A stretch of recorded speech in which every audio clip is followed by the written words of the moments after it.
What's up, guys? Welcome into Packers Total Access. My name is Clayton. You can check us out on packernet.com. Find me on Twitter at Packers_access. Joined alongside Tim in Green Bay here for this Victory Monday edition of PTA. Hopefully, everybody had an awesome day. I know we had a blast down here just going through and I went back and listened to the audio of the radio broadcast, Tim, of the game.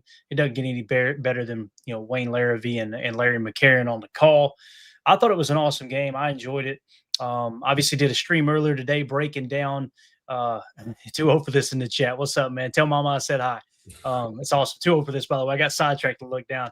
He was at the game with his mom yesterday, so awesome stuff there. But yeah, so I don't know, man. We just going back and reliving it and everything through that call and this and that. I talked about Matthew Golden on a live stream earlier today. Just gave a breakdown of how he is legit top 10, top 15 receiver when it comes to the metrics, other than enough routes ran and enough targets, essentially, Tim, to be up there in the mainstay numbers. But with that being said, really excited about Matthew Golden's future as well. What we're going to hit on today, guys, the Lions are in absolute debacle right now, right? They are just, all of them are crying from that ass kicking they took last night. Chiefs over the Lions. We'll talk about here in a second. We'll hit that. We'll jump into Victory Monday. We've also got you guys some injury updates. There was 2 or 3 players that got hurt for the Packers yesterday, and excited to jump into the PFF grades if we have time this evening. Before we do, though, if you guys would do that YouTube stuff for us, hit like, hit subscribe. If this is your first time tuning into PTA, welcome. Thank you for making us a part of your evening. We go live daily talking Packers, pregame shows, postgame shows, in-depth analysis, Chalk Talk, which is film breakdown. And then we do a little scouting service as well, getting you ready for the upcoming matchup. So if you're looking for that type of content, make sure you hit subscribe and hit that bell icon so you're notified anytime we do go live in the future. Tim, buddy, how you doing on this Victory Monday, man? Awesome, man. It's been a month. September 12th was our last Victory Monday. We are back, baby. We are so back. And yes, the Lions got spanked last night. That feels so incredibly wonderful.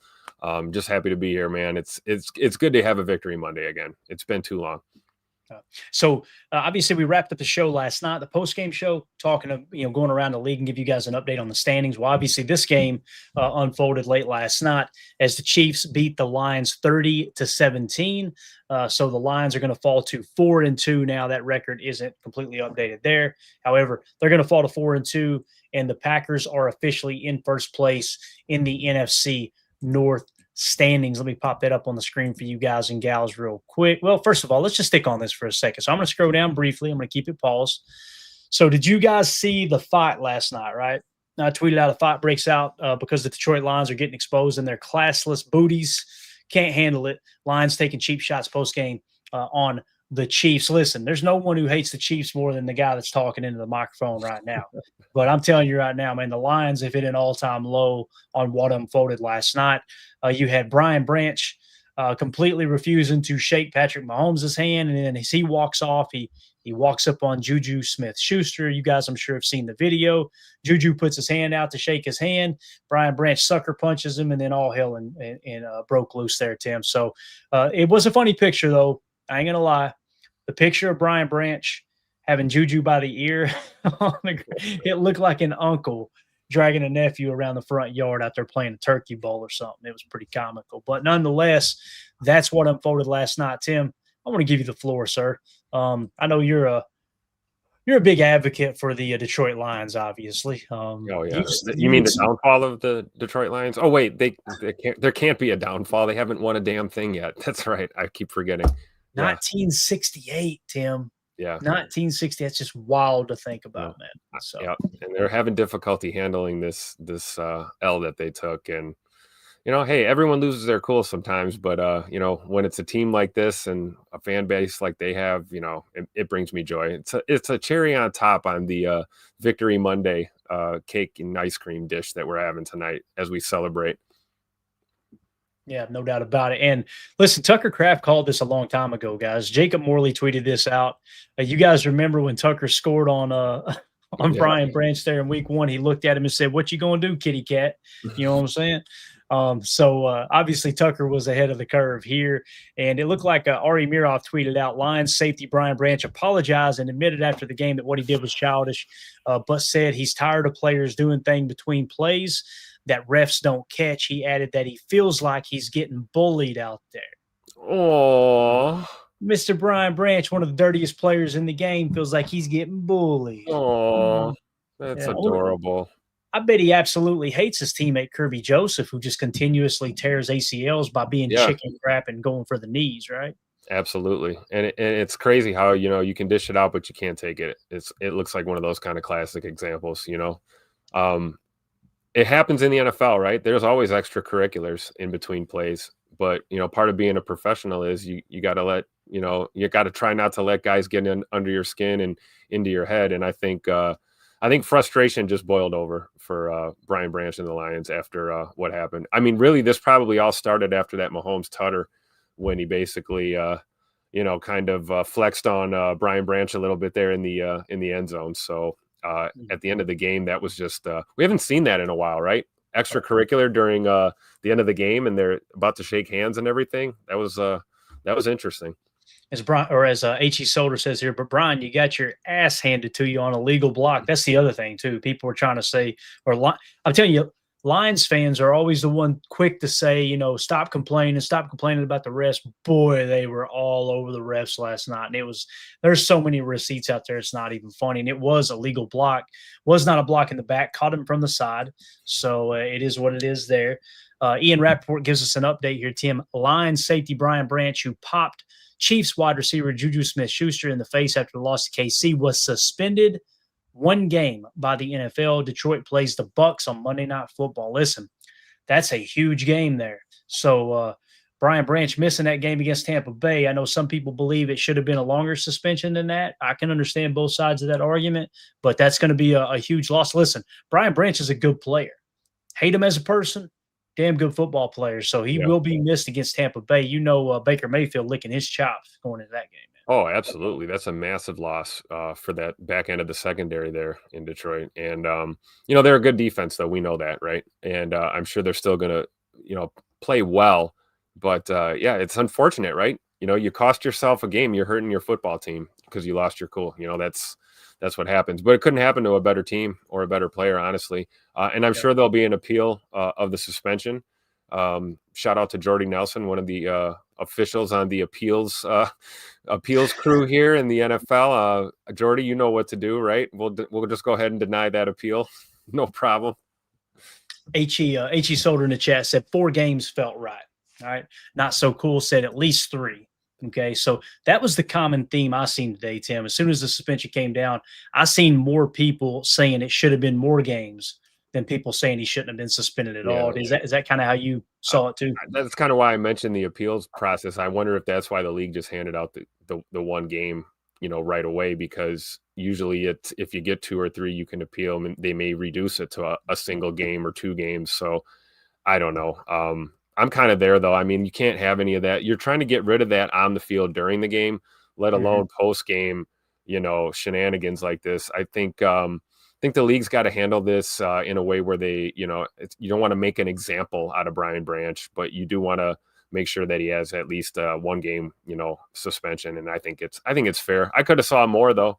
It didn't get – the one good thing is it didn't turn into, 80 guys on the football field brawling after a game. It didn't get completely out of hand, but I think a game is fair. That's fine. And it's a big game, like you said, against Baker and the Bucs. That's going to be a tough go for Detroit without Branch.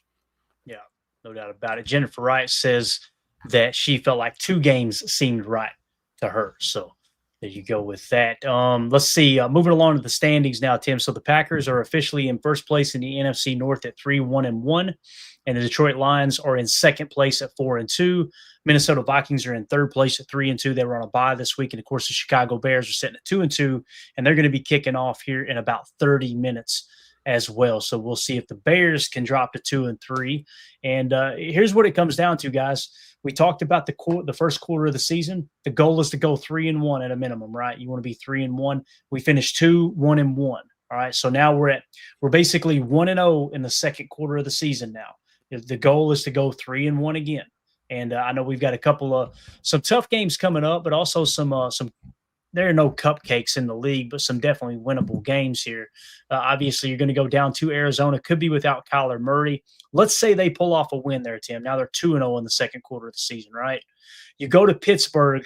To me, and I know people are going to hate me for this, I'm not saying the Packers can't win. That feels like that could be a loss to me.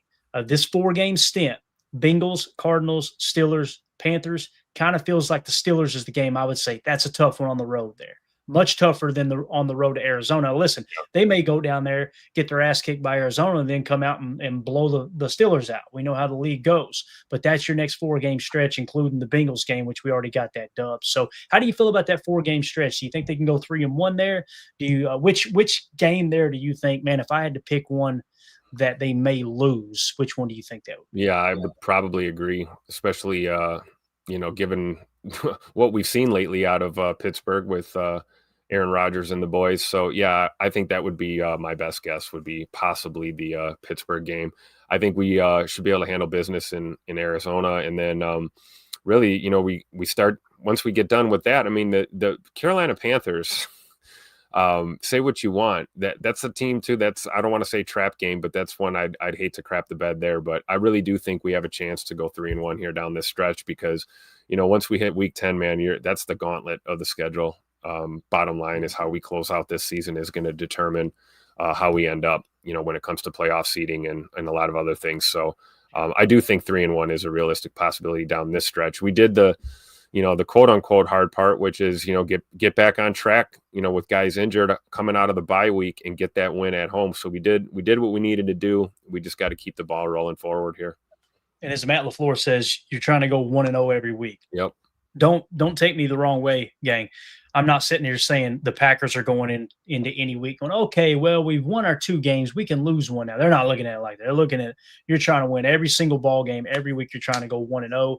It's just, to me, I heard it said a long time ago, if you go 3-1 in each quarter of the season, you're going to look up, have 12 wins. You'll probably have a first-round bye in the playoff hunt. I know the playoffs have shaken up a little bit. Now 12 wins is closer to what used to be 11 wins now. But you never know how the conference is going to shake out. So there's your update. And again, just having a little bit of fun laughing at the lines. Let's get into Victory Monday, Tim. And man, I'll tell you, Twitter was on fire, dude. I want to give a shout out. This came in from @Grant_world. Took my tweet that I had of the Tucker Kraft just absolutely running through the Bengals' entire secondary. I love what he did here, man. He put a Superman S on the helmet and drew him a cape. What do you think about this, man? They're creative out there on the Twitter world. That is, first of all, that is like some extremely talented graphic design work right there. Big shout out to the artist that generated that. It's clear, classy. I love it. Yeah, definitely, man. Crushed it there. So shout out again to Grant WRLD or @Grant_WRLD. Go give him a follow over on X. And since we're talking Tucker Kraft, that play was awesome, by the way. It'll definitely make Chalk talk. Those type of plays are just like, that's like almost his bread and butter, right? I mean, we could run a Tucker Kraft highlight reel back and you would just see countless plays of him diving to the end zone or diving for that first down and literally taking guys with him, going through them, going over them. That's our Superman Tuck Norris for sure right there. Yeah, definitely. Speaking of Tuck Norris, Dara Carragher put this out over on X. You guys go give him a follow @DAIRECARRAGHER. He said Packers Tucker Kraft has 3 touchdowns and 9.9 average yards after catch through the first 6 weeks of the season. Since 2006, Tim, only one other tight end has accomplished this feat. That player was also Tucker Kraft last year. So got to put some, I mean, I was mind boggled going into the season at how many fans were still kind of down. Hey, he's got to prove it. He's got to show it. He's got to do this. I'm like, he's already a top 3 tight end. He's just not getting the targets that these other guys are. And listen, that's a good thing. I'm not going, get Tucker more targets. Don't force the ball. Find the open guy. Let the defense determine where you're going to distribute the ball. And that's, people hear that and they probably think it's a bad thing, Tim. But what you're doing is you're taking what the defense is giving you. That doesn't mean just thinking dumb.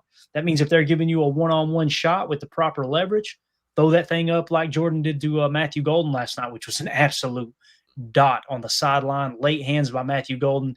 That will definitely make Chalk Talk this week as well. But Tucker Kraft, man, doing amazing things, Tim. Yeah, for sure. And speaking of that, it's also like the play call and play design and execution there, especially on that Tucker Kraft touchdown. I mean, it doesn't get much better than that. I mean, that's one when you just got if you're Matt LaFleur, you're loving that play call and execution for sure. But I think the portion of the fan base that likes to demand perfection, which is okay. We all want that, right? You can pursue perfection. That's fine. But the idea that Tucker's got anything to prove, I think is crazy. I cannot wait for him to hopefully finish his entire career as a Packer and hoist a Lombardi or two in the process, man. This is giving me strong 96, 97, and 2010 vibes, the way this team is formulated. And Tucker Kraft is one of those pillars of this offense, absolutely. Yeah. Coach Lynn in the chat says, on minimal targets too. Great point there. Yep. 2-0 for this in the chat says Tucker's like the perfectly landed right hook, set up with some jabs, dip the power shot, and wham. When he cut the corner and I seen that DB holding on for dear life, you could tell by Tucker's body language, this guy's about to run through an MFer's face. Yep. And boy, did he ever, man. That was such a fun play to watch. That'll be a gift for years to come, no doubt about it. And of course, we talked about Matthew Golden earlier today. What a game he had. I thought this was a cool tweet that came out from Jacob Morley over on X. He just said, shout out at Texas Longhorns, and said, we're enjoying these two. So you see this picture of Barron Sorrell and Matthew Golden together. Dude, Matthew Golden has impressed the hell out of me, Tim. And Barron Sorrell's starting to get more reps, right? More meaningful reps. And I think he'll be just fine as well. But Matthew Golden, dude, there's something special there. And, we had talked earlier in the season, like, who are the comps to him? I said, to me, he looks like the type of route runner and body control of a Greg Jennings, but he's way faster than Greg Jennings. And that's really, really cool to think about. But what do you think about Matthew Golden so far, man? Obviously scoring a 91.2 was his PFF grade this week. We'll get into that here in a minute, but looking good, man. Looking really, really good. And, for those fans out there that are impatiently waiting for that elusive tutter, we all are. And I think once he gets that first one, we're going to see plenty more. But bottom line, you don't have to be scoring touchdowns to help your team win ball games. I mean, we can run back the highlights from yesterday's game, and there were clutch receptions from Matthew Golden. And you can see it right now, the connection with him and Jordan Love, right? That chemistry is there. He's starting, Matthew Golden's starting to become one of those guys in the offense that Jordan can lean on. We always talk about that, right? Think play or not play. And, it's not just Romeo Doubs. It's not just Tucker Kraft. It's starting to become Matthew Golden in these situations. And you're talking about someone who's answered the call every single time, and he plays like a veteran. It's always a treat when you can get a rookie at this level, the highest level of football, to come out and play like a seasoned pro. Not that there's things that he's not going to get better at as he grows into his career here as a pro, but he just looks like a veteran out there. He really does. Yeah, no doubt about it, man.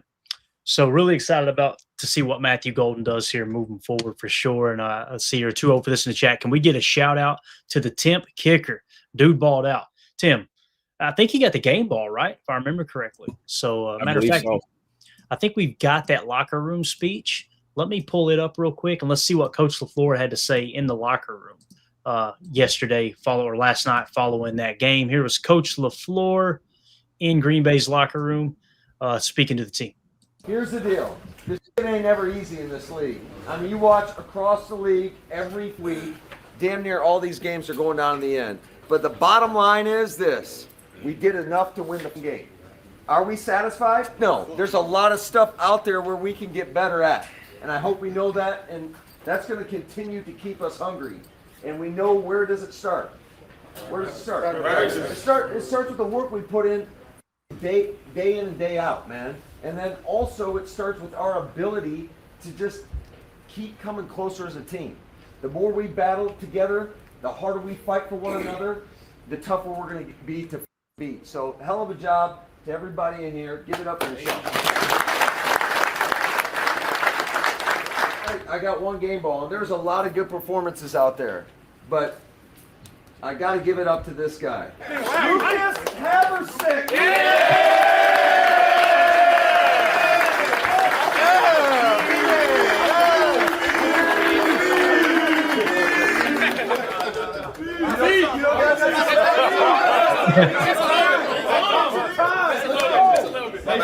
Just very thankful for the opportunity, man. Thanks for embracing me. You know, God's really good. One of my favorite lives in the last year, so I'm just very thankful. And love you.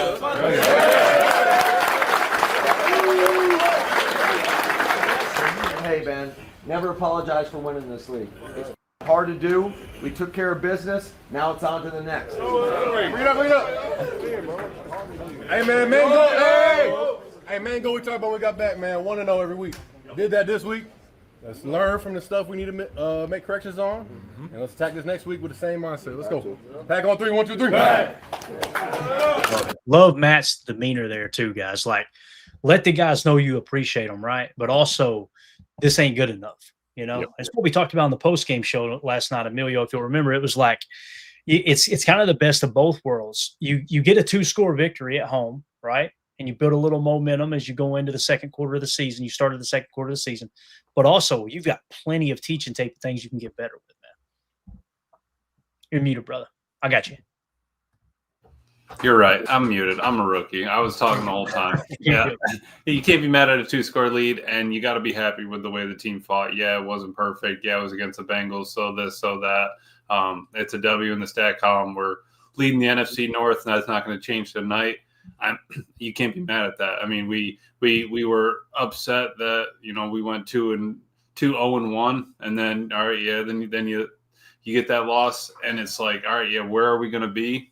We're at the top of the division quarter way through the season. That's all we asked for. They're talking, you know, 1 a week. All right, Matt's probably looking at it 4 games in a chunk, but that's how you got to approach it. Is every week is different. Every week you just got to come out 1-0, and we'll be happy. Yeah. Tim, you kind of hit on it already, but Turt_L_McGirt. Turt McGirt. Nice. Kurt Said McGirt. never apologize, even to the babies who piss and moan and call themselves fans. Tim, I listened to call-in shows from last night's post-game shows from other podcasts or what have you, and then I listened live today call-in shows. I don't know where these fans are. I don't know who they are, but the people that were they were literally calling for Matt LaFleur's job. Yeah. And I'm sitting here going, he has coached up, he is handcrafted, right? Jordan Love, Tim, into the quarterback he is, who is a legit top 5 quarterback. Your offense is top 10 every single year with the youngest roster in the league every single year. He's in the top 15, maybe even top 10 now in all-time winning percentage. In the history of the game, guys, in the history of the earth, he is literally in the top 15 of human beings that's ever coached in the NFL in terms of winning percentage. And we're going to fire him because we lost or because we won by 9 points. Where are these people? Where do they come from? Where do they come from? I don't even want to know, Clayton. I don't want to know the answer to that, and I hope I don't meet too many of these fans because, yeah, you know, add on top of the fact that we're first place in the division right now. We're where we want to be. There's a lot of football left this year, and this team is continuing to grow. What Coach was talking about is real. You know, play for each other. You know, come close to one another as a team and as teammates, and find ways to win. And that's how you win championships. You can't have a bunch of me guys, and you can't have guys that are scoreboard watching and stat watching, and you know, really caring about something as much as how much you won a ball game by. And I love this comment here. Never apologize. You shouldn't. You know, even a 1-point victory is a victory. You know. And Joe NC in the chat says, wouldn't a better second half offense lend more to the quarterback than coach far as scripted plays? Here's the thing. You pick out any individual play. Like, I know LaFleur caught a lot of heat for throwing the ball on that 3rd down there in the 4th quarter or what have you, right? We should have been running the ball and trying to get them to use their last time out. Guys, I was the same way going, what are we doing? We need to – but you watch Jordan check at the line. We don't know. It could have been a run and a pass called. It could have been just 2 passes called, and he canned to the second pass, right? That could have been the case, but we don't truly know that, right? But I know this. When the game was on the line, Jordan called his own number, rolled left, and threw a damn dime to Matthew Golden on the sideline. That pretty much that was kind of what ended up winning you the game, essentially, right? So when it works, we love it. When it doesn't work, if we lose that game yesterday somehow, some way, I'm on here today talking about, boys, why didn't we run? What did I text you guys? I said, Same exact situation, didn't I, Emilio? As the Cleveland game. Same exact situation, and we're throwing the ball again. So I'm critical too, don't get me wrong. Yeah. But at the end of the day, you look up and they pushed all the right buttons to get the win. And to me, it was a pretty, I don't know, man. I thought it was a pretty impressive win. I'm not saying like, wow, that was their top 3 performance of the year. Although I will say PFF graded an overall the team as an overall over an 80. I think it was like an 81 as a team. It was our second highest graded game so far in this season. So it's awesome. Yeah, the fact that people are mad that you have because we didn't blow them out by more. I'm not buying that. You know what I mean? If you're over a touchdown, we are in good shape. Yeah, the defense had a little crack here and there. Yeah, the offense probably could have scored more. But we had pretty much 8 possessions, and you scored on 5 of them. So, I mean, you really can't be super mad at that. Our third down percentages got better. Penalties have gone down. I mean, everything that we were complaining about beginning of the season has gotten better, but you're still mad. It's like, and we're winning ball games now, and you're still mad. All right. Yeah, it's like you're asking UCLA, right, Clay? They went 0-4. You get a new coach in there. It's like, all right, 2-0, man. Hey, what changed? Sometimes just your attitude, sometimes just the game plan, but they're showing up and they're making it happen. We'll take a win. Hey, look at Tennessee Titans right now. They fire a coach every 5 minutes. How's that working out for them? No doubt, man. No doubt. Jarrell Lee in the chat says, duo seems to be working. Mr. November coming to a TV near you. Love with the dot on the run. Tucker Kraft is a guy. His interview was great. Thank you so much for that super chat, Jarrell. We appreciate you, man. Agree with all of it. It's an exciting time to be a Packer fan, I think, man. 2-0 for this says, Ryan said it best today. If you guys don't know who he's talking about, that's Ryan Schlip over at Packernet Podcast. That's where you can find this in podcast form. And he has an even better show called Packernet Podcast. You scan that QR code in the upper right. It'll send you to Packernet Podcast, or just search Packernet. That's one word, Packernet. And he puts out content daily. 2-0 for this says, Ryan said it best today. Fans like to cry for a few things that Matt does wrong, but don't give him credit for the many things he does right. It's so true. And listen, the same thing goes for Bisaccia. Mm-hmm. We just got through raving over Hasbrick. How do you say it again? Haversick. We just got through raving over him, right? Matt LaFleur gives him the game ball. He gets all the credit, right? Okay, so if we're going to blame Bisaccia when someone misses a block, or we're going to blame Bisaccia because they take the wrong lane on a kick return, or we're going to blame Bisaccia when somebody misses a tackle on a kick return, or we're going to blame Bisaccia when a snap gets botched, we don't give him credit when he brings in a kicker on a short week and all of a sudden goes 5 for 5 in the game. You know what I'm saying? Like Matt about the penalty of Hopper playing too aggressive, but not excited that Savion and Bo Melton both had 30-yard returns plus. Right. And the same thing goes for Matt LaFleur and what 2-0 for this is saying, what Ryan said.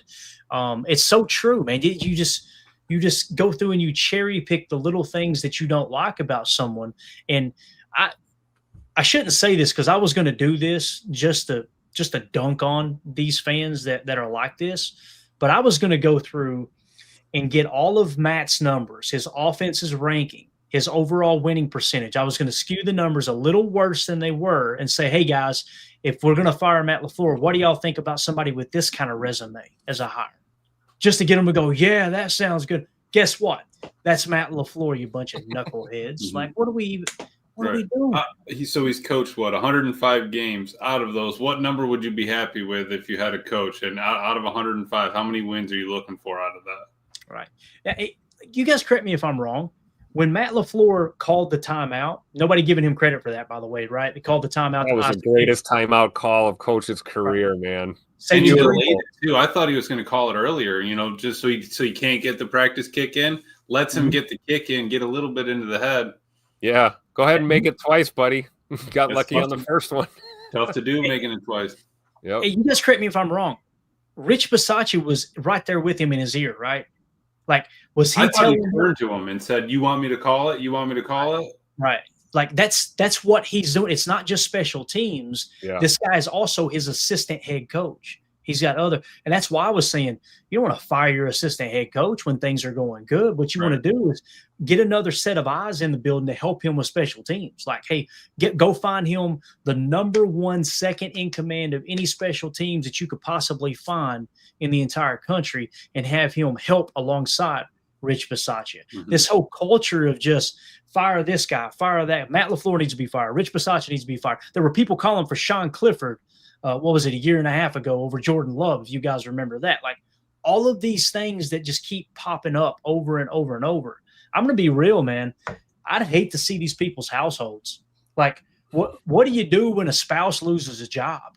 What do you do when one of your childs gets a speeding ticket? Get the hell out of my house. You're not good enough for me. Is that what happens? Like, you're saying you're building a culture. You're saying you're building a team. And culture and that team building actually happens when you meet adversity. When adversity smacks you in the face, it's how you respond to that you can build a strong culture. Culture isn't created because you're just winning all the games. You know what I'm saying? Does that make sense? Yep, absolutely. So, J. Cole says they don't have a spouse. That's a good dynamite drop. Great. All right, man. Let's move along to the defense here. They got raked over the coals. I was hearing fans calling, "What's wrong with this defense? What's wrong with this defense?" I'll tell you what's wrong with this defense, guys. They get the number one run defense in the league. And look at that picture there from the Cheetah package, by the way. That's money. Love it. Yeah. Gary, LVN, and Parsons smacking Joe Flacco in the mouth. Love to see it. And again, number one run defense, what does that mean? Matt Schneidman put a tweet out, and he said the Packers currently have the NFL's number one rushing defense. They're allowing just 73 rushing yards per game. Now, you guys know I lean into yards per carry allowed over rushing yards per game because that number can get a little skewed. But they've been top 5, top 3. I think they were number 2 going into last week in yards per carry allowed. So I know we're not hitting home on the sacks. I know we're not forcing the turnovers. But how do you continue to win these games? How do you continue – like this game yesterday, Tim, in my opinion, what happened in that game was Coach Hafley looks up, and you blanked them in the first half, right? They make an adjustment in the second half. Do you know what fans wanted to do was how come they're being able to hit underneath? First of all, Joe Flacco was threading the needle on those out routes. Yeah. Jamar Chase. And Jamar Chase making catches in double coverage. That touchdown was unbelievable catch. Back right? shoulder, perfectly timed. I mean, yeah. So now, again, how do they get down the field? When you get to the point where you got a 2-score lead, the last thing you want to do is play snug, bump, and run and let them beat you over the top for an explosive. Make them use every inch of the field. Now, to their credit, they did. And they went down the field, and they scored 3 times there in the second half. But again, you end up winning by 9 points. To me, it's a freaking masterclass on how to manage the game and how to win the game on defense, Tim. Does that make sense? Absolutely. Bend but don't break. That's a great example of when you need that. Like you said, the clock can become your opponent or it can become your biggest asset sometimes.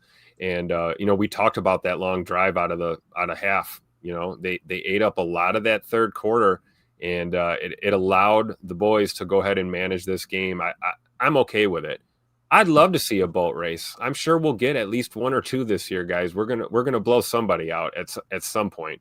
It's coming. But yeah, it's coming. But to nitpick at this defense and be upset about an awesome top 5 NFL receiver making an incredible back shoulder grabs or sticky coverage from a DB and the receiver still makes a catch. I mean, that's part of football. How many times are we on the other side of that, right?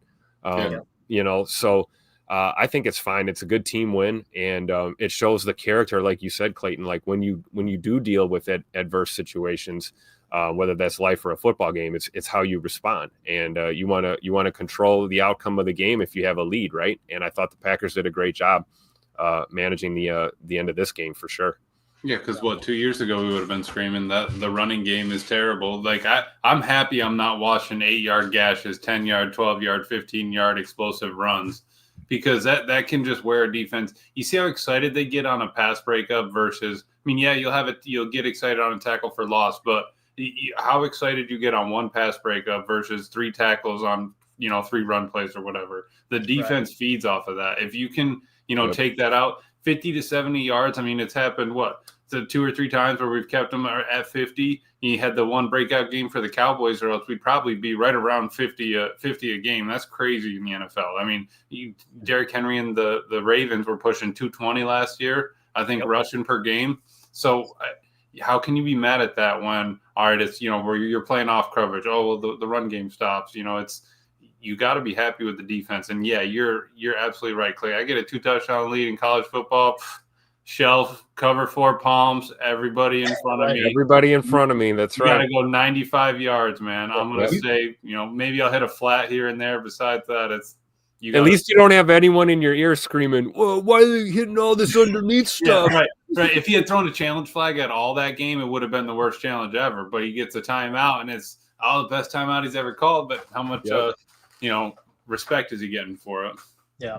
Not So Cool says it easily could have been 21-18. And if the Bengals made that field goal, it could have been a different story. If. Yep. If ifs were fists, we'd all be drunk. Yep. And here's the thing too. If Jordan Love doesn't throw that pass on 3rd down, guess what? The Packers get a field goal there. They were at the 19-yard line. Is that Matt LaFleur's fault? Yeah. And the way the offense was responding, Clay, why would you be mad about the defense bending if the offense is going down and scoring? Same thing happened in Dallas. If you can rely on the offense to put points up. Yep, exactly. Let's see here. Darkart Spoker, I think I'm saying that right. Look, the Packers are stacked. This season is going to be awesome. People need to enjoy the ride and not take it for granted. Amen. That's all I say. I say this every year. I wait all year long, man. I wait all off season for the season to get here. And it's finally here. And I'm telling you, we made it to week 3 and we were calling for people to get fired. It's like, can we just sit back and enjoy the ride for just a second? Just a second. So I don't get it. All right, let's move along to a little bit of negative news here. And I need everybody to help me in the chat. And Tim was trying to fill me on some stuff he was hearing too, but want to make sure we're not missing any injuries. We'll give what we've got here and you guys throw in the chat. Anything y'all have heard on potential injured Packer players, let us know. Rob Domofsky tweeted out, Packers coach Matt LaFleur said Lucas Van Ness, who had a foot injury, avoided something serious, but how long he'll be out remains to be seen. Said LVN got hurt on his sack. That was his final play. So obviously on that sack, LVN looked good yesterday too, man. He did. Now, how long is he going to be out? They said last night it wasn't broken, right? They avoided something serious, but what does that mean? Is it going to be, is it a strained ligament or something in the foot? You know what I mean? What could that potentially be? If I had to guess, I'm going to say it's probably 1 to 3 weeks. Does that sound about right to you guys? Obviously not going on IR and being out. Yeah, I think that's all we can deduce from that, right? He's not going to the IR, at least right now, right? It looks good. But yeah, it's unfortunate, right? What a play. And, I know we hate hearing that it's a day-to-day thing or a week-to-week thing, but hey, it's a week-to-week league, right? I mean, It is what it is. Yeah. Under 4 games, you got, you got Cardinals coming up. You're not terribly mad at where the edge room is with Micah playing 58 snaps. I mean, you could always bump Rashawn up. You can bump Ken. We have a little bit of depth there. Yeah, I would say 1 to 3. Hopefully he's back to play Rodgers kind of thing. We'll see what happens. Makes sense. Matt Schneidman also tweeted out, LaFleur says Javon Bullard is not in concussion protocol. Bullard suffered a concussion in week 3, called it, quote, a major sense of relief, end of quote, that Bullard didn't sustain a concussion. Bullard told LaFleur it was more of a stinger. So Bull should be good there. He avoided the concussion. Yeah. Have we heard anything else on that? No. And that's good news, right? I haven't heard anything. News is good news, yeah. And it's Javon Bullard. I mean, the guy's going to get a stinger every other week, probably, the way he plays the game, especially against the run. So it is a relief that it's not a concussion-related issue.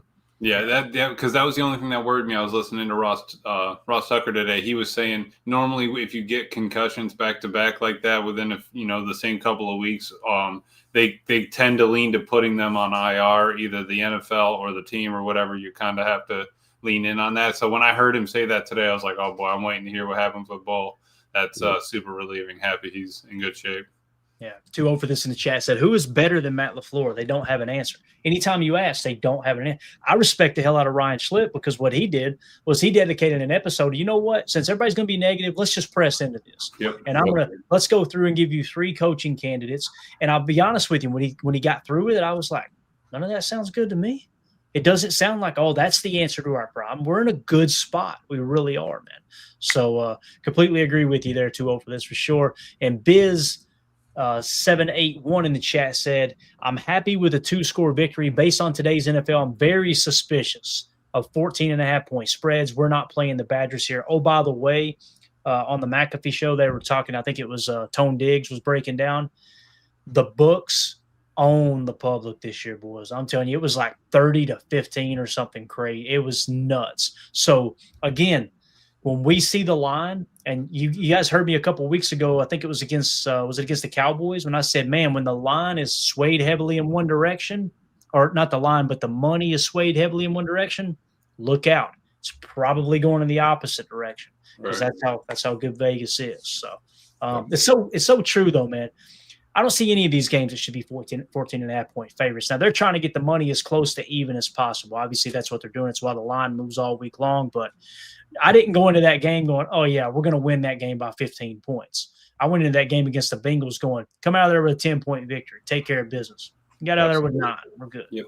So anything else you guys want to hit on before we get into the PFF grades, fellas? Anything at all? No, you got anything, Emilio? No, I'm Bears are on, right? Has that kicked off? I gotta keep them I'm sure they're losing already. Just now kicking off. But by the way, the Falcons are on a roll. 11 minutes left in the second quarter. Now, Falcons are 2-2 in the NFC, obviously. Yep. They're beating the Buffalo Bills 21-7. Oof. Bijan Robinson just had a long touchdown. I think an 80-yarder. So give a shout out to The Drive, who became a member here on YouTube. Thank you so much for the support. We'll make sure that you are entered into any of the extra contests, giveaways, stuff like that. Appreciate you supporting the stream. And also shout out to all our Patreon members as well. If you want to support this show, that's the best way to do so. You can be a member on YouTube. You can throw a super chat up, or you can join our Patreon group where you get extra content, patreon.com/PackerFan Total Access. That's going to do it for hour 1. For those of you listening on the pod, we'll see you on the other side for hour 2, where we're going to break down the PFF grades from week 6 against the Cincinnati Bengals. We'll see you over there. For those of you listening on the pod, welcome into hour 2. Y'all ready to hit some PFF grades? Yes, absolutely. Now, again, we've heard fans talk about how bad this team is, right? They've been, they're horrible. They're horrible. PFF currently has us graded as the 4th best team in the league. That's just PFF grade-wise, team-wide, okay? We are sitting at an 84.5 currently. The only teams that are grading higher than us are the Lions at 89.7, Seahawks at 90.1, and the Rams at 91.7. The Indianapolis Colts are sitting at 5-1, and we have a higher team grade overall than them. Same thing with the Buffalo Bills, higher than them. Philadelphia Eagles, higher than them. Commanders, Chiefs, Texans, Broncos, you name it. So, again, this team is so bad, PFF's really off their rocker. When you look at the offensive grade, we got a 74.6. Passing game grade, 83.0. Jordan Love is dealing right now. Pass blocking has struggled according to PFF, although did you guys feel like Jordan was under duress yesterday? Because I sure didn't. I felt like he had time to throw. And I love that he didn't stay in the pocket too long. Read 1, read 2, maybe a check. Nope, I'm getting out and making a play with my legs, and that's really exciting. Absolutely. Yeah, I think we did see a lot more or improved pass protection for sure in this game compared to the last few matchups, that he was under more pressure for sure. Under duress versus a little bit of mobility in the pocket, I think, is the difference. I think he was just using his legs well yesterday. Yeah, definitely. So moving along, receiving grade, the Packers have a 78.7. The running grade, 73.3. Run blocking, 54.1. Defensive grade, 80.6. We're all talking about how bad this defense is.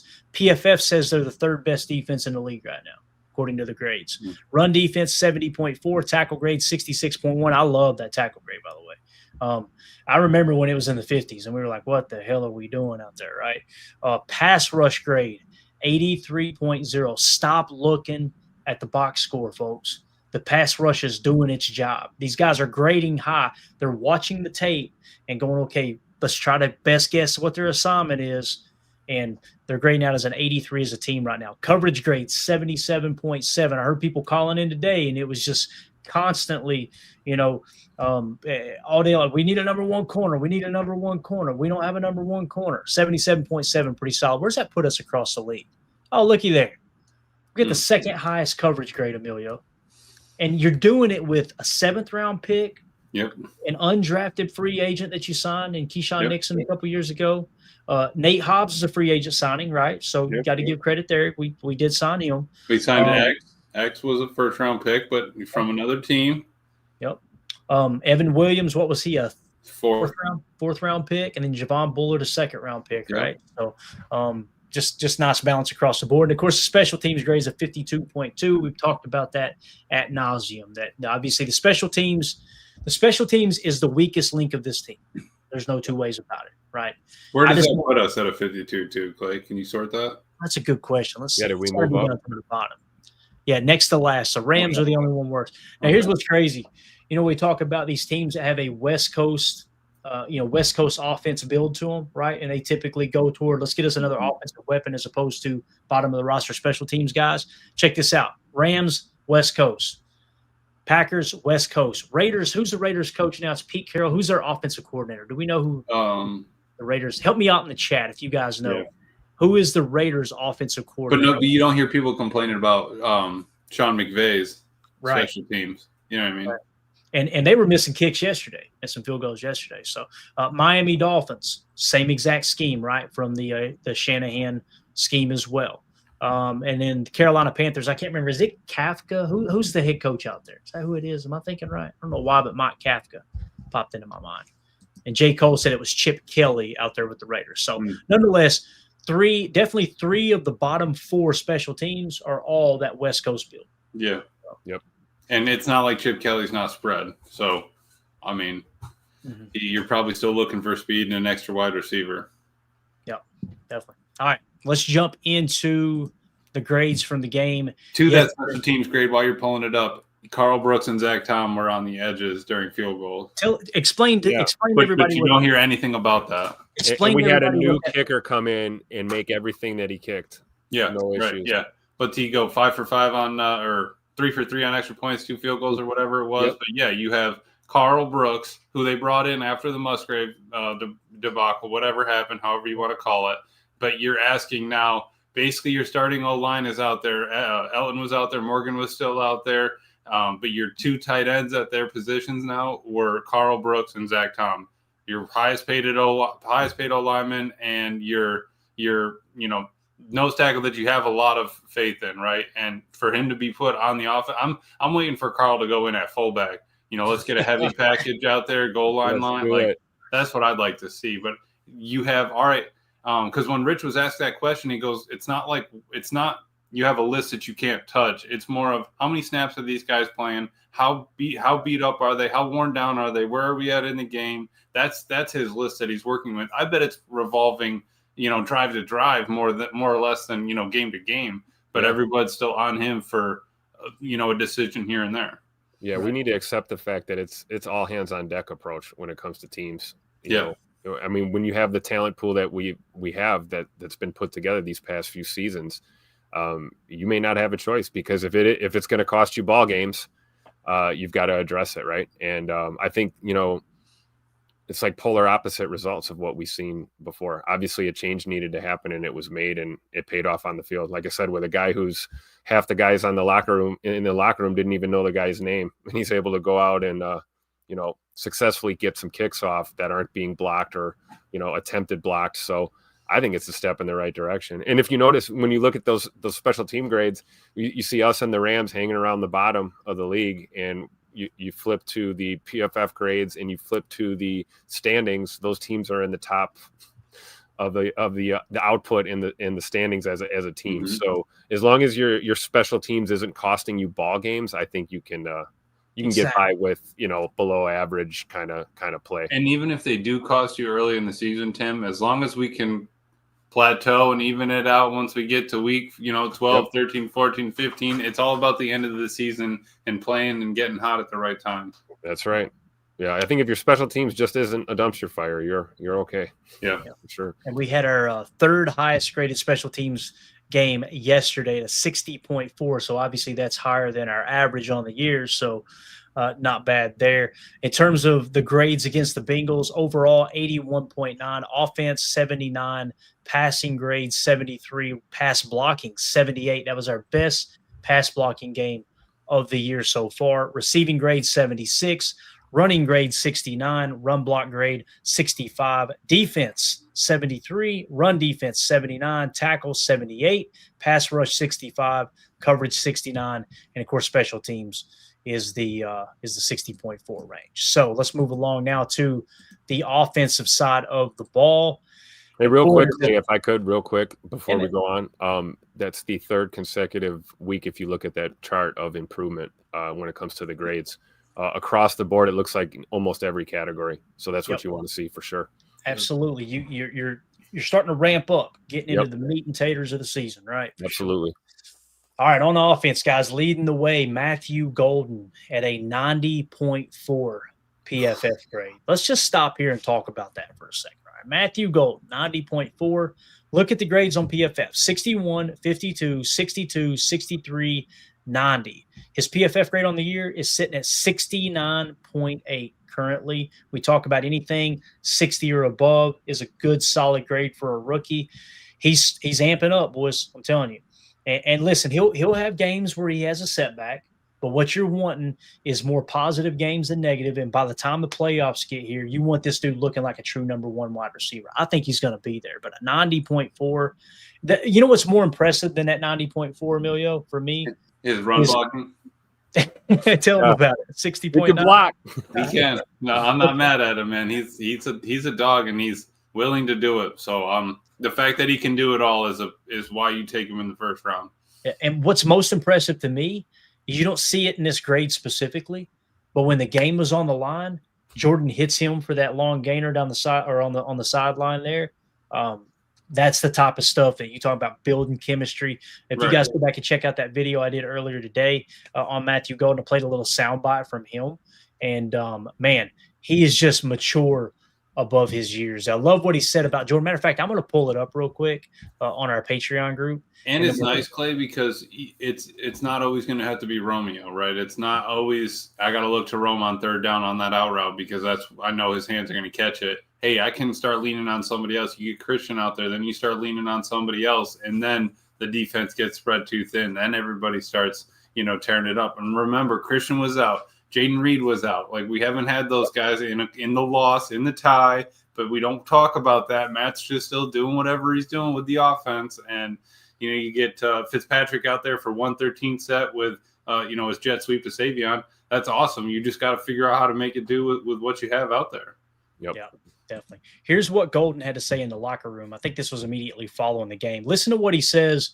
First of all, watch his demeanor. He's not like all giddy, like, yeah, we arrived. You could just tell he's all business. And listen, again, what do good leaders do? And he's 21 years old. If he's thinking like this right now, imagine him at 26, 27 years old, right? And he's got some seasons under his belt. Great leaders, what do? They absorb criticism and redistribute praise, right? Yep, exactly. Listen to what he says here. Go out there and play fast, be on the same page with Jordan, and, just let the game come to me. I feel like, whenever I got confidence and, I'm playing fast, the sky's the limit. You feel like you're on the same wavelength as Jordan at this point? Yeah, I feel like we're right where we need to be. I'm excited to play for a guy like that, man. Just knowing he can put the ball anywhere.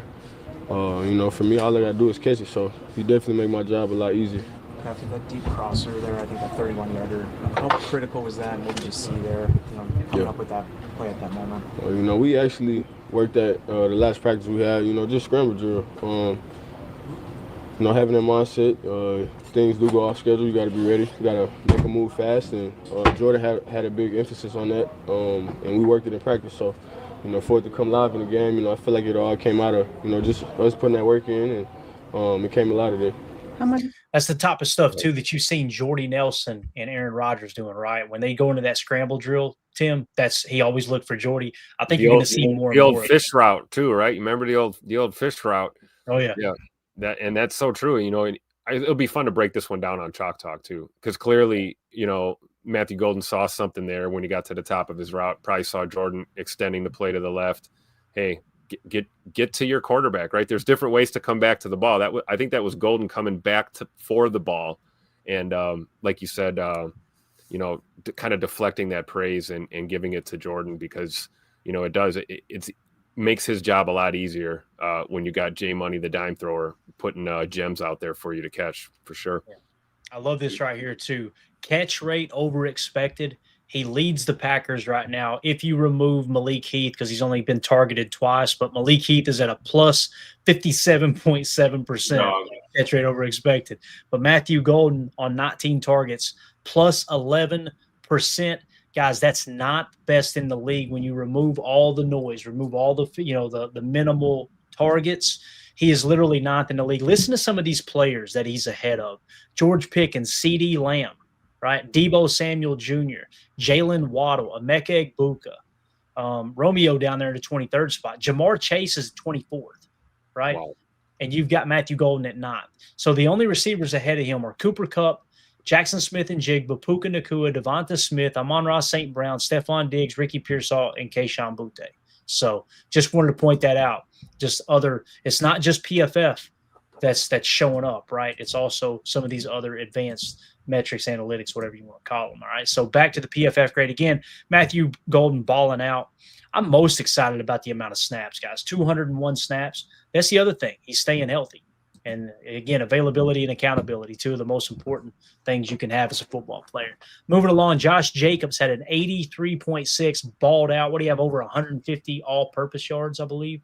Yep. So love to see how involved he is in the passing game. He got a 90.2 in the passing You guys game. hear the mic up feed from him laughing after being tackled during the game? Go check it out. It's on Packers app and their official social media and stuff. They said he was sick too, Tim, right? Yeah, He and was he sick pre-game. didn't tell anyone, wasn't feeling well, no big deal, had a job to do, right? But it was just fun to see him, taking these hits, and he's just laughing like it's like the funniest thing in the world to him every time he gets tackled. And he talked about that 15 or 14-yard touchdown he had right up the middle. So go check that out on the official Packers site, man. It's something to see. What was he saying, Tim? It was probably the best block play of his career. He said I could have fell down and still got in or something like that. Could have fell down, got back up, started running again, got in. Yeah, it's just could have pulled the old Trevor Lawrence and still got in there, right? Right. He got sick before game, during game, and after the game, and just kept his head down, kept working. And look at the output, that we got. In where he's not even 100%, that's amazing, man. It's a testament to the type of player he is. Yep. Yeah. J. Cole says Josh Jacobs flu game. Love to see it. Want to give a shout out to Dark Art in the chat. Says, okay, you officially got me Patreon membership confirmed. Good stuff, man. Good stuff, dude. Yeah. If you're a member of that $3 tier, we'll get you entered into the giveaways there, man. That $3 gets you access to everything. Appreciate the support, buddy. You're the man. Let's see. Your 2-0 for this says, when we have Watson, Golden, Reed, Dobbs, Wicks, Tucker, and Jacobs for the stretch of the playoffs, this offense will be crazy. God, this sounds so good. Man. Speak it into existence. Matt won't get any credit, though. Don't worry. Oh, no, of course not. Fishy Thing says, I don't think anyone knows what Golden's ceiling is. And the reason being is the way he snatched that ball on that play in the fourth quarter, there was no – listen, let's be honest for a minute.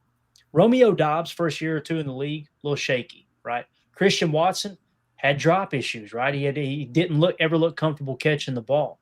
Yep. Matthew Golden looks different catching the ball. Dontavion Wicks last year had the drop issue. Man, Matthew Golden is just smooth. He just this is what I do. Man. I've got a theory on this. I don't think we know where the ceiling is because there isn't one. Yeah. We could be looking back, years down the road when Matthew Golden's finishing his career. We could be having, Hall of Fame type conversations at some point. You never know. You never know when you have that next, GOAT receiver contender, upper echelon guy. And I think what we've seen now, you're right, Clayton. He doesn't seem to have those rookie struggles that you typically see with a wideout in the NFL, first round pick or not. There's usually that period of adjustment, and he's hitting his stride right now, man. The sky's the limit for him. Yeah, go ahead, Emilio. Sorry. No, I was gonna say, yeah, he's pulling up there listening to 2 Chainz. I'm different. Pull up to the scene with the ceiling missing. That's Matthew Golden. Love it. No middle fingers up to the competition. Yeah, no. Don't need that yet. I'm over here listening to Hank Williams Jr. I have no idea. Well, the the guy that joined Drive, that's Alan Jackson. You know that song. I know you listen to that when you're mowing. Drive. Daddy let me drive. Come Anyway, on now. Respect Orange says, I can't imagine Watson and Golden out there. That's the other thing. Like, while Jaden Reed continues to heal up from surgery, you're probably going to see Golden slide into the F and get Christian out there at the Z. Man, that's exciting, dude. You got Dontavion in the rotation just coming in, right, off the bench. You got Rome in the X. You'll have Golden in the F or the slot, right? And then you'll have Watson at the Z. You'll probably move Watson around a little bit there too, I would imagine, because they like to put Watson in the F and then put him in at that wing position, right? Right there off tackle. And then all of a sudden you got speed there that you can motion in any direction. He can also block, as Emilio's pointed out from time to time. And then you got Matthew Golden being able to stretch the defense with his speed. But again, Matthew Golden, to me, I know he's got that world-class speed, but I think he's more valuable working underneath. The way he juked those defenders, man, that screen grab was like there were 5 defenders in the frame and nobody had a snowball's chance in hell of making that tackle. Yeah, you know? yeah. No, Matthew Golden's got shifty on Platinum for sure. I mean, that dude is unbelievable. And what I'd love when they bring him in that wing position, they even do that with Golden once or twice. But when he slips out on a route through there, it just throws the whole defense off. What's a linebacker going to do? He's going to have to, take him on for a minute, figure out if he's going to pass him off or not, and then go. Yep, absolutely. Yeah. All right, moving along here. Coach Lynn says, can we give Morgan his flowers also? Amen. Let's go ahead and hit the rest of these grades real quick, and he is one of them we're going to mention here. So Zach Tom back in the fold, 61 snaps. 75.5. Let's freaking go. Jordan Love, a 73.0. We'll come back to that in a minute. Romeo Dobbs, 72.1. Sean Ryan, 70.6. Only 12 snaps, though. Jordan Morgan, 49 snaps at right guard, 69.4. You love to see it. Rasheed Walker, 68.6. Elton Jenkins, 67 with an 85.4 pass blocking grade. There we go, Big E. Yeah, need to see that for sure. And Dontavion Wicks there in the 64.8 mark. That was our third injury concern. I don't know if we have anything on him. It was Wicks with the ankle, I believe, exited yesterday. So if anybody hears anything about Tay Wicks, I know he had the calf. I think he had a calf issue during camp. So I'm hoping it's not the same leg or anything like that. Hopefully he's all right. Yeah. So Jordan Love so far this season, guys, 76, 86, 59, 78, 73. His grade on the season is now an 83. He is just 0.6 points away from hitting his all-time high season grade in terms of offensive grade according to PFF. So Jordan Love is playing like back half 2023 Jordan Love, which is really, really great to see. So again, his PFF grades throughout his career, 36, 78, 83, 75, 83. That 75 last year, battling 3 injuries all year long. So again, you're seeing what Jordan can do when he can actually run the football. Now, I want to say he's already eclipsed his total rushing yards that he had all year last year. He's already hit that this year. I want to say that somebody mentioned that. It might have been Wildy and Tausch that mentioned that earlier today. What do y'all think about Jordan so far, man, this young season here? Tearing it up. Why does he wear 10, Tim? Because he only throws dimes. That's all I got to say about that. And really the footwork too, like Clayton's mentioning, the willingness to run the ball when necessary, the willingness to step up in the pocket, out over in the pocket, whatever you have to do to extend the play, getting a defender to commit, knowing where the line of scrimmage is, knowing you can still release that ball. That's a recipe for success and something that we always knew was a part of Jordan's game. But now I think you're really seeing him kind of reach into that bag of tricks and pull that out. And, it really helps us, particularly when the run game struggles. If we've had some games where we struggle in the run, and Jordan being able to do it with his feet now and again can keep your drives alive and win you ball games for sure. Yeah. All right, boys, let's jump into defense. Like, I don't know how you can't be excited about this. Warren Brinson finally gets his shot, right? Gets his crack. Warren Brinson, rookie, finally activated.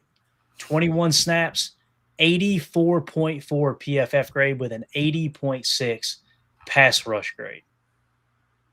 Built there. Y'all both did it at the same time. It looked like Halfley said belt ass, did it not? I'm gonna count it. I'm gonna say 1, 2, 3, and y'all both push them again at the same time. All right, get ready. You ready? Ready. I'm gonna say 1, 2, 3, push it. Okay. Okay. 1, 2, 3, push it. Belt ass. All right. Must see again, TV right here happening. Make sure you click that like and subscribe. Thank you. yeah, or just don't tell anybody about the show so we don't have a bad reputation here. Do that, you're gonna get your ass kicked in that. 84.8 for Warren Brinson. I don't know, man. Listen, we may look up at the end of the year and that was just a fluke, but damn, boys, that's a hell of a coming out party for a PFF grade. Am I right? Absolutely. All right. Micah Parsons continue to be Micah Parsons, 78.4. Evan Williams, guys, 76.4. What's his grade up to on the year now? 76.9. So he's had a 90, 68, 45, 69, 76. Evan Williams is a real deal, boys. He's a real deal.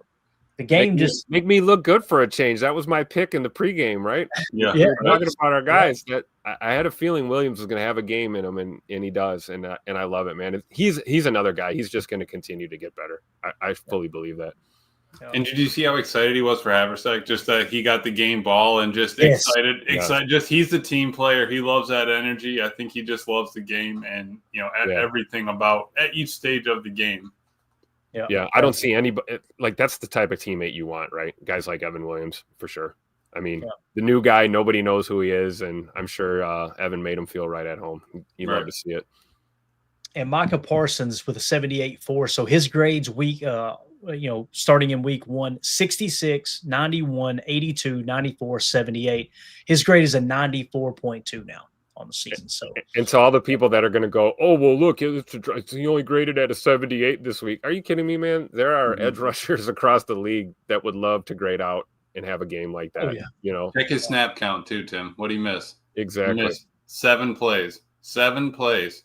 There you go. And we were worried about his back, worried about him, ramping up and all that. Yeah, we were worried about the ramp up, but I didn't expect him to be taking close to 90, 80 to 90% of the snaps. I thought he was going to be sitting at 60 just like everybody else and just rotate. But you have faith in the dude. He's walking all over. They're moving him on the edge. They're standing him up. He's directing Carl Brooks around. What do you want him to do to set up the pass rush? All those things are coming together. Absolutely. My pick going into that game was Edgerrin Cooper. Seemed to have a pretty good game according to PFF, 73.6. So, Tim, we were all over this, man. In terms of, from a PFF standpoint, take it for what it's worth. But his grades on the year now, 77, 57, 65, 77, 73. So he's grading out as 75.8. Well, you'll take that as a sophomore slump, right? When you're grading out 75, according to PFF. Absolutely. Love to see it.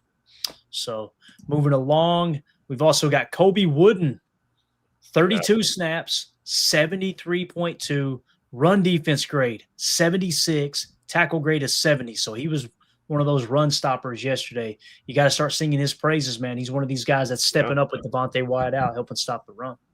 Absolutely. Give him his flowers.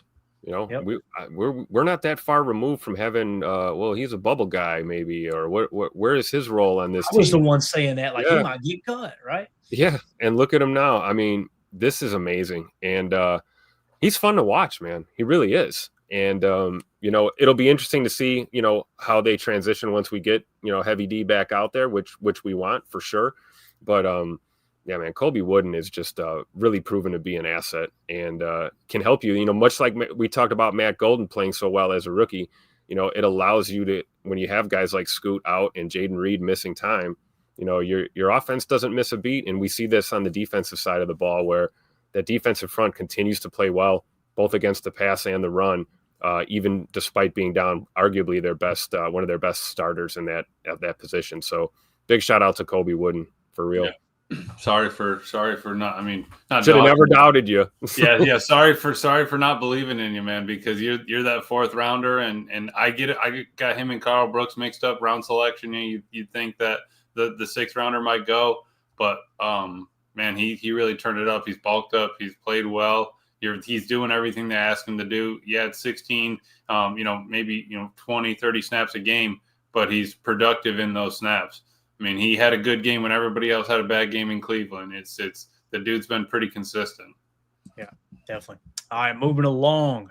Javon Bullard, 71.8. 71.8 for Bullard. Run defense grade, 81.6. Tackle grade at 83.9.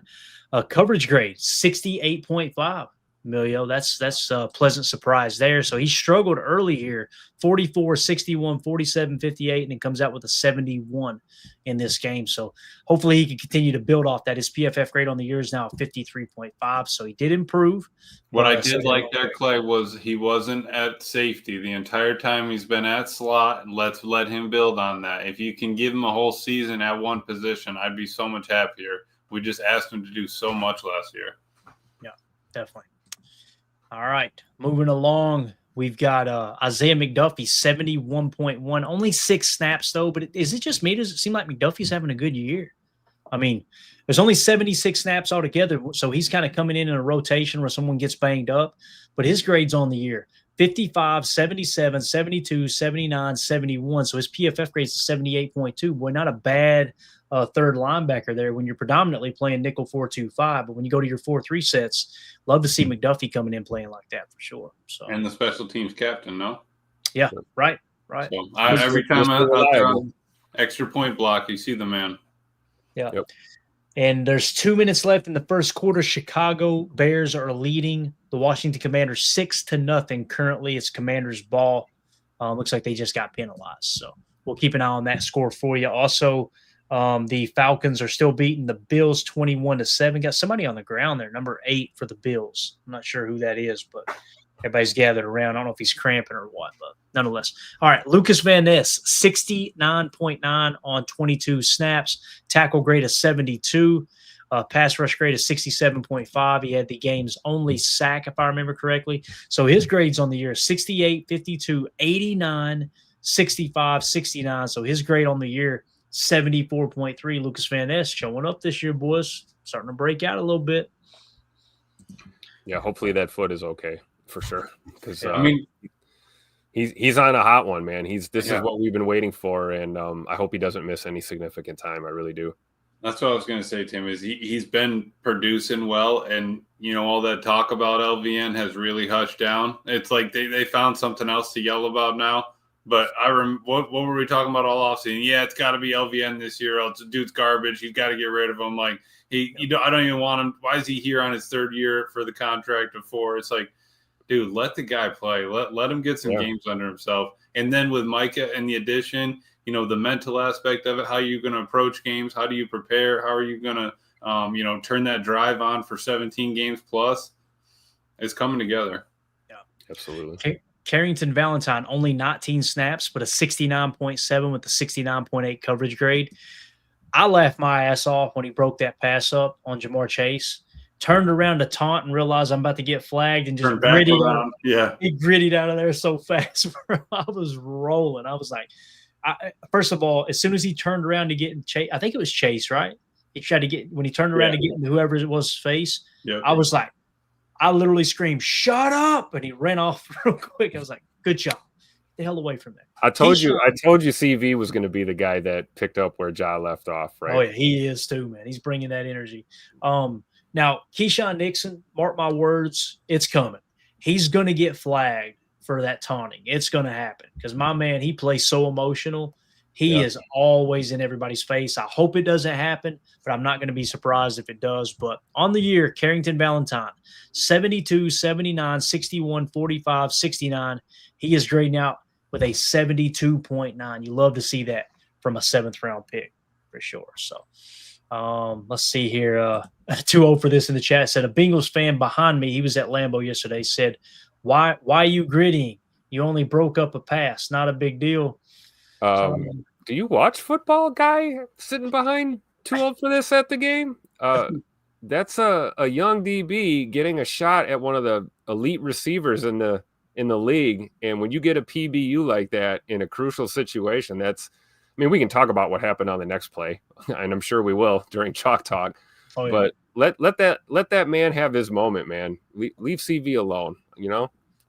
And United Bates says CV's gritty grade was a solid 90. I give it a 90.1 actually. Absolutely. Rashawn Gary in this game, 68.8. So on the year, 63, 60, 72, 71, 68. So his PFF grade on the season is now a solid 70.8. Tackle grade 79. Pass rush only 61. His run defense grade a 76.1.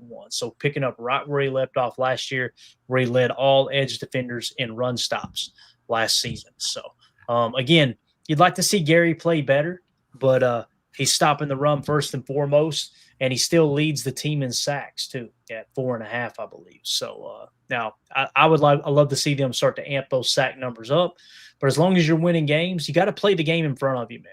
As Herm Edwards once said, "Hello, you play to win the game." Mm-hmm. You know, and I might not have been exactly what Herm was saying, but every game is different. You can't get caught up in, I need to get my sack, I need to get my PBU, I need to get my interception. It's what does the team need right now to get us out of this situation? What's the defense actually asking me to do? I think Gary's done an excellent job. I don't know how long he's going to be a Packer without a pay cut, right? Next year, going to be a real conversation of, okay, do they try to go cash over cap, reduce the cap number, give him a little bit of guaranteed money, but he makes, overall less money to stay in Green Bay? That could happen. Who knows, though, man? He may amp it up in the second half of the season, and they go, you know what? We're good with your cap number. That could happen, too. But you're getting into that ballpark now where you got to make a decision on LVN. Is he going to be with you for the future? Obviously, Parsons going to be here for 3 to 5 years, and you got to decide who's going to be that edge rusher opposite of Parsons. It all comes down to modeling the roster. We talked about this. There's there's this precedent already set by the Packers organization for decades that you're willing to pay 2 edge defenders because it's that important. And can we just say this for a second too? There's 2 positions on the defense that I consider tier 1 of importance, right? Edge and 3-tech. Guys, we're playing without our 3-tech right now. We have the number 1 run defense in the league, and we just went into our first game without Devontae Wyatt, right? Really, we're our second game because he got hurt fairly early in that last one, yeah. So you're seeing Hafley that's an important position, man. The fact that they're making this work without their top 3-tech is really impressive to me. Cheetah package, baby. Let's go. Yeah. Love the cheetah package. Love it. Xavier McKinney, 66.8, had a tackle grade of 83.1 and a run defense grade of 68.2. So on the season, he's having a down year, 54, 54, 70, 61, 66, PFF grade 62.4. Look at the coverage grade, 57, 54, 64, 62, 63. But if you go to NFL Pro, his passer rating when target is like a 30-something. He leads the team. Yeah. How can you say he's covering that bad and nobody's making plays on him?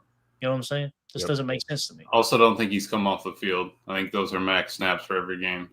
Yep, I think you're right, man. Already played 336 snaps, and he is the leader of this defense. So, again, you see those coverage grades. You watch the tape. You don't see McKinney getting beat in coverage. You look at the passer rating when targeted. The numbers suggest he's playing great coverage. There's one of these things that don't belong. It's probably the PFF coverage grade. So I would not put a whole lot of stock into that. So that makes sense? Absolutely. All right, moving along. Baron Sorrell, 63.4. Again, guys, rookie, grading out in the 60s. That's what you're looking for. And, week 1, 71, then a 48, 45, 63, currently at a 57.3. Let's get that up into the 60s, right? Continue to get him reps. And his reps have gone up, right? 8, 6, 8, and then this week he had 13 against Cincinnati. So continuing to amp those up. You had Nate Hobbs, tackle grade of 77.8, overall defensive grade of 58. His coverage grade continuing to struggle at a 57.4. So Nate's still trying to get his feet under him, although he did have 65 snaps there as well. Quay Walker, 58.0, run defense grade solid at a 74. He struggled in coverage with a 53.7. And the one, I think he just rushed the passer 1 or 2 times there. He had a 49. That brings the grade down a little bit too. So Quay Walker, contract negotiations, right? You got a contract offer on the table. We don't know how much it is. I imagine it's a very team-friendly offer. That's why he's holding out and saying I might just test free agency. But his PFF grades week by week, 57, 64, 81, 45, 58. Overall grade of a 62.2 right now. And I believe that is his best grade to date. So it's not a whole lot of improvement, but he has improved according to PFF. 52, 58, 57, and then a 62 this year so far. So his best year of his young career. Yeah, that's pretty much it. You got some of these guys. Keyshawn Nixon, 55. Obviously, he was tasked with covering Jamar Chase most of the night. Listen, Right. we talked about that. It was a Tuesday player, right? If you're going to have him out there singled up on him, whether you're in zone or man at times, he's going to get his. It's just the way that goes, man. You just you can't stop him. You just hope you can contain him. And I feel like they did contain him for the most part to get that win. You didn't see him winning over the top. That's a positive there. Carl Brooks, 50, Nazir Stackhouse, 48, and Kingsley Enagbare with a 47. Keep in mind, these two players right here, Kingsley Enagbare had 16 snaps. Barron Sorrell had 13. I'm going to ask you guys this as we get ready to wrap up. LVN, if he misses a game or two, who do you want taking those snaps? All right, when you go to the cheetah package, and what would be the cheetah package, right? Or let's just say your basic nickel 4-2-5, and you got to take Micah out for a breather, or you got to take Gary out for a breather. Who are you going with, the rookie Barron Sorrell or the veteran in Kingsley Enagbare? Because Kingsley on the season, 53, 72, 90, 56, 47 for a grade of 66. We just talked about Barron Sorrell, so he's grading out a little bit better. Which route would you guys go, the young whippersnapper or go to the veteran? Go ahead, Emilio. You take this one first. That's tough. I love the way Kingsley played. And has been playing, but I think I would go with the young whippersnapper. Even just looking at kind of the snap counts from Kingsley, he started at 20 and change, went down to like 20, down to 18, 17. So it kind of seems like he's getting, weaned off a little bit. But again, if LVN goes down, or you have if Micah doesn't play 58 snaps, those snaps have to go somewhere. I think I would still lean on Sorrell just because maybe they're not sure about Kingsley's knee or this and that, and maybe they're looking to potentially move on at the end of the year. You're not going to want to get him a bunch of reps if you're not trying to, unless you're trying to use him as trade bait or something. But I don't think that that's where Kingsley's at right now. Got it. I would agree with that for sure. I mean, your gut tells you go with your veteran guy, right? Or your established guy. But Barron Sorrell is, I think he's going to prove to be a special talent. Remember draft day, we were fired up, man, to see him become a Packer, and just the journey that he's been on. I agree with Emilio. I think you let the kid play, right? Let the kids play. Absolutely. So the other thing that comes to mind for me, what if you broke out your 3-3-5 Cub look, right? What if you decided to go 3 big boys, 3 300-pounders? Mm-hmm. Would that be better than going to Enagbare or Barron Sorrell? You'd have to change the scheme up a little bit. You imagine that would take a little ding, take a little hit, right, in production. I'm just trying to just spitballing, just kind of talking about it on the fly here. What would that look like if you went to 3-3-5? I see more Nas Stackhouse opportunities, right? I mean, you're going to need the big bodies up there. Yeah, but where does Micah go, to linebacker? That's right. The thing. I imagine what you would do with the 3-3-5 look if you go to like an over or an under front. Those guys are going to be on the line. Like, could you go to a jam front with the 3-3-5? You know what I'm saying? Yeah. Like, what would that look like in your base package? When you go to the nickel 4-2-5, obviously it's going to stay the same there. I'm just thinking if you go to the 3-3-5 Cub in a nickel set there too, you could use that nickel look as your base defense if you wanted to. I'm just trying to think of what this could look like, because I think we're going to miss LVN. I really do, man. I think for the fans that like to rake him over the coals and pretend like he's underperformed, I think it's going to be he was a force yesterday, man. When he was in there, you could tell. I mean, you feel him at 3-tech when you go to that cheetah package. Yeah. So I'm just interested to see how it all falls. But all right, Tim, tell them about our charity we're raising awareness for here, man. This is an awesome cause. Proud to be a part of. Tell them about it, man. Oh, Operation Horses Heal. Yeah. Equine therapy for veterans, active duty, and their family members. You can donate to support the cause and get an entry to win an autographed Romeo Dobbs jersey. That's all month long, the whole month of October. Make sure you go there. I'm going to get this QR code up here as soon as my computer stops acting up. There we go. Okay. You can scan that QR code in the upper right as well. It'll take you right there. But make sure you check out operationhorsesheal.org / how can I help to make the donation. But definitely do some research and see this awesome program that they do for our veterans. We're trying to raise money to get them a truck and a trailer because, you know, it's great to bring veterans out to the property in Westboro, Wisconsin, to do this equine therapy, but it's another thing to actually be able to bring these horses directly to veterans and their families in need to help them get some of this self-guided therapy. And it really is an awesome thing. We've got members that have testimonials up there, and it is changing lives one person at a time with these horses. So operationhorsesheal.org/how can I help to donate, and each donation, no matter how big or small, is going to get you an entry to win that autographed Romy Rome jersey. There you go. So autographed away white Romeo Dobbs jersey. Again, we're just going to do it like we do the normal giveaways. Anyone who donates, your name will go onto the wheel. We'll spin that on one of our live shows and give that away. And I want to say thank you to everyone who's DM'd over on X. Too old for this says this show may suck, but the charity doesn't. Very well said, sir. Well said. Too old for this.